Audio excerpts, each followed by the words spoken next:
ನಾವಿವತ್ತು ಮಹಾರಾಷ್ಟ್ರದಲ್ಲಿರುವ ಎಲ್ಲೋರಾ ಗುಹೆಗಳಲ್ಲಿ ಪ್ರಮುಖ ಗುಹೆಯಾದ ಕೈಲಾಸ ಪರ್ವತ ಗುಹೆಯನ್ನು ನೋಡೋಣ.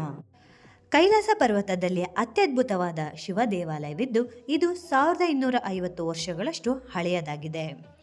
ಈ ಎಲ್ಲೋರದಲ್ಲಿ 32 ಗುಹೆಗಳಿದ್ದು ಅದರಲ್ಲಿ 16ನೇ ಗುಹೆ ಈ ಕೈಲಾಸ ಪರ್ವತ ಗುಹೆಯಾಗಿದೆ. ಇದು ಹಿಮಾಲಯದ ಕೈಲಾಸ ಪರ್ವತವನ್ನು ಚಿತ್ರಿಸುತ್ತದೆ. ಇದರ ನಿರ್ಮಾಣವು 8ನೇ ಶತಮಾನದಲ್ಲಿ ದ್ರಾವಿಡ ವಾಸ್ತುಶಿಲ್ಪ ಶೈಲಿಯಲ್ಲಿ ರಾಷ್ಟ್ರಕೂಟ ರಾಜವಂಶದ 1ನೇ ರಾಜಕೃಷ್ಣರ ಆಳ್ವಿಕೆಯಲ್ಲಿ ನಿರ್ಮಾಣವಾಗಿದೆ ಎಂದು ಹೇಳಲಾಗಿದೆ. ಈ ಒಂದು ದೇವಾಲಯವು ಒಂದು ಬೃಹತ್ ಕಲ್ಲಿನಿಂದ ನಿರ್ಮಾಣವಾಗಿದೆ. ಸಾಮಾನ್ಯವಾಗಿ ದೇವಾಲಯವನ್ನು ಕೆಳಗಡೆಯಿಂದ ಮೇಲಿನವರೆಗೆ ಕೆತ್ತಲಾಗುತ್ತದೆ. ಆದರೆ ಈ ದೇವಾಲಯವನ್ನು ಮೇಲಿನಿಂದ ಕೆಳಗಿನವರೆಗೆ ಕೆತ್ತಲಾಗಿರುವುದೇ ಇಲ್ಲಿಯ ವಿಶೇಷವಾಗಿದೆ.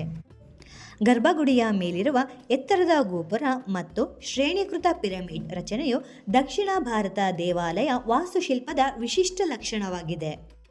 ಕೈಲಾಸ ದೇವಾಲಯದ ಬೃಹತ್ ಪ್ರಮಾಣವು ದಿಗ್ಭ್ರಮೆಗೊಳಿಸುವಂತಿದೆ. ಇದರ ನಿರ್ಮಾಣದ ಸಮಯದಲ್ಲಿ 2 ಲಕ್ಷದಿಂದ 4 ಲಕ್ಷ ಟನ್ಗಳಷ್ಟು ಬಂಡೆಗಳನ್ನು ತೆಗೆದುಹಾಕಲಾಗಿದೆ ಎಂದು ಅಂದಾಜಿಸಲಾಗಿದೆ.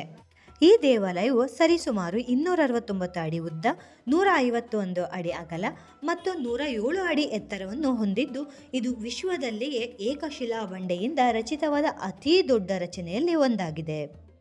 ಈ ಬಂಡೆಗಳ ಮೇಲೆ ದೈವಿಕ ವ್ಯಕ್ತಿಗಳ ಶಿಲ್ಪಗಳು ಮತ್ತು ಹಿಂದೂ ಮಹಾಕಾವ್ಯದ ರಾಮಾಯಣ ಮತ್ತು ಮಹಾಭಾರತದ ದೃಶ್ಯಗಳು ದೇವಾಲಯದ ಅತ್ಯಂತ ಗಮನಾರ್ಹ ಲಕ್ಷಣಗಳಲ್ಲಿ ಸೇರಿವೆ.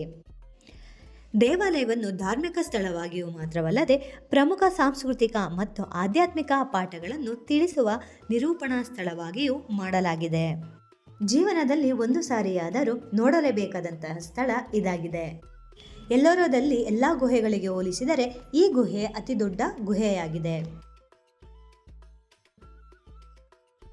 ಈ ಒಂದು ಇನ್ಫಾರ್ಮೇಷನ್ ನಿಮ್ಗೆ ಇಷ್ಟವಾದಲ್ಲಿ ಸಬ್ಸ್ಕ್ರೈಬ್ ಮಾಡೋದನ್ನ ಮರಿಬೇಡಿ.